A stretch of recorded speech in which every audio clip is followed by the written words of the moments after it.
Kanada Avam Palatası 22 fevral döşənbə günü Xitaynىڭ Uyğurlarga ırqi qırğınçılıq yürgüzgənligini ayıplaydigan qanun layihəsini ma'qullab, dövlət içi və sırtida təsir qozğadı. Kanadadakı Uyğur cəmiyyəti bu qanun layihəsinin ma'qullanışını yaxşı bir qədəm, amma bununğa qarşı bir iş qilish kerak deb qaraydı. Kanadadakı nurgun Uyğurlarning Sharqi Turkistonda ziyonkashlikka uchragan tuqqanlari bor. Ontarioning Londonda turishliq Uyğur Anvar Abdurahmon mundaq dedi.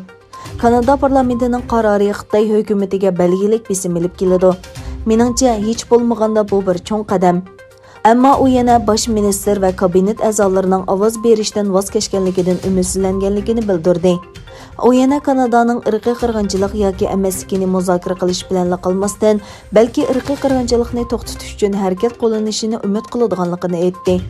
Ontarioning Saint Catharines shahrida o'ltirishliq ruhiyat turdosh, Windsor universitetida o'qigan va hozir u maktabning maktabdoshlar jamiyatining a'zosi. U yana o'zining qo'llashni his qilganligini, ammo qilishga tegishli texmi ko'p ishlarning borligini aytdi. U irqiy qirg'inchilik davomlashyapti. Nurg'unlarimiz umidni yo'qotib qo'yg'iltas qoldi.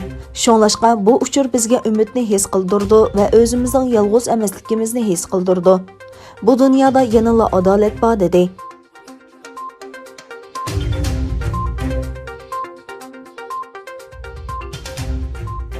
Bir necha haftadan buyon Turkiyada izchil davomlashib kelayotgan a'ilem nەdə namoyishi navbatda Germaniya, Yaponiya va Avstraliya boshchiligida dunyo miqyosiga kengaydi. Bir to'p avangard yoshlar boshlagan bu harakat allaburun bir xalq harakatiga aylandi. Uyg'urlar Xitoy doiralaridan yillardan buyon aloqalasha olmagan Sharqi Turkistondagi oila a'zolari haqida uchur berishni talab qilmoqda. Bu faoliyatga ovoz qo'shgan shaharlarning biri Germaniyaning Düsseldorf shahri bo'ldi. Sharqi Turkistonliklar 4 kundan buyon mazkur shahardagi Xitoy konsulxonasi oldida faoliyatini davomlashtirmoqda. Shuning bilan birga 26 fevral İstanbul Üsküdar maydonida keng ko'lamlik namoyish va axborot e'lon qilish yig'ini o'tkazildi. Sharqi Turkiston yangi nasl harakati uyushtirgan faoliyatga turk yoshlarmi aktiv ovoz qo'shdi.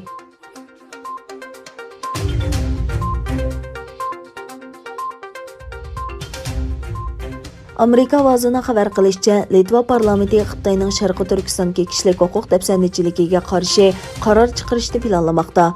Xabarlarga qaraganda, Xitoyning kengaymichilik siyosati Sharqi Turkistondagi irqiy qirg'inchilik, Tibet va Hong Kongdagi kishilik huquq dafsandichiligi xalqaro jamiyatda kuchli inqos qo'zg'agan. Amerika va Kanadadan keyin Gollandiya Uyg'ur qirg'inchiligini e'tirof qilgan 3-chi davlat bo'lgan. Növbətdə Litva parlamenti Xitayning Uyg'urlarga qarshi ilib borgan irqiy qirg'inchilik jinoyatini e'tirof qilishga tayyorlik qilmoqda. Uchurga qaraganda, Litva parlamenti 10 martdan ilgari Xitayning Sharqi Turkistondagi irqiy qirg'inchilik qilmishini ayiblaydigan qarorni e'lon qiladi.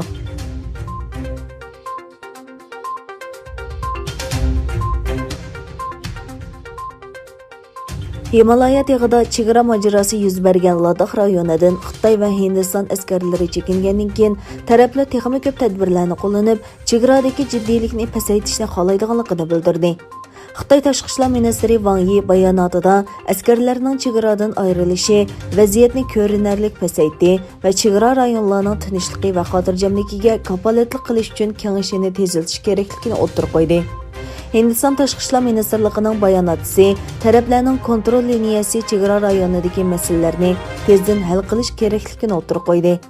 Texmi keng ko'lamli chekinishni o'ylashga bo'ladiganligini bayon qilgan bayonotchi taraflarning tinchlik va xotirjamlikni asliga keltirish uchun tirishadiganligini aytdi.